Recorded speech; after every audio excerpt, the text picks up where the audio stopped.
नमस्कार मंडळी. तर आज मी बनवणार आहे सोयाबीन खिमा. तर चला तुम्हाला दाखवते मी कसा बनवला. तर आधी एक तर गॅस चालू केला आणि टोप ठेवून दिला आणि त्यात तेल टाकलं गरम करण्यासाठी.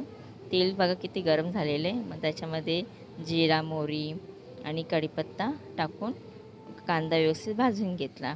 जसा कांदा गुलाबी रंगाचा झाला त्याच्यामध्ये मी टोमॅटो टाकले आणि म्हणजे आमच्याकडे पाहुणे पण आलेले ना, तर आज त्यांच्यासाठी मी आज हे बनवलेलं व्हेज खिमा म्हणून. ते टोमॅटो वगैरे व्यवस्थित त्यात मिक्स करून घेतले तेलामध्ये आणि मग जाडं मीठ टाकलं आणि व्यवस्थित ते मिक्स करून घेतलं आणि हळद हळद, लाल तिखट वगैरे ते सगळं मसाला वगैरे घालून मी हे व्यवस्थित मिक्स केलेलं आहे. तर हो, कोणाकोणाला आवडतो व्हेज खिमा तर नक्की सांगा मला. आणि हे लाल तिखट पण टाकलेलं आहे. हे म्हणजे कमीत कमी ना 20 माणसाचं तरी भाजी आहे.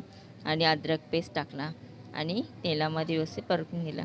टोमॅटो व्यवस्थित भाजून घेतले म्हणजे शिजून झाल्यावर त्याच्यामध्ये थोडे गरम मसाला, धण्याचं पूड आणि एकीकडे मी ना सोयाबीन, बारीक सोयाबीन असते ना, मिनी सोयाबीन बोलतात किंवा सोयाबीन खिमा, ते मी भिजत घातलेलं होतं.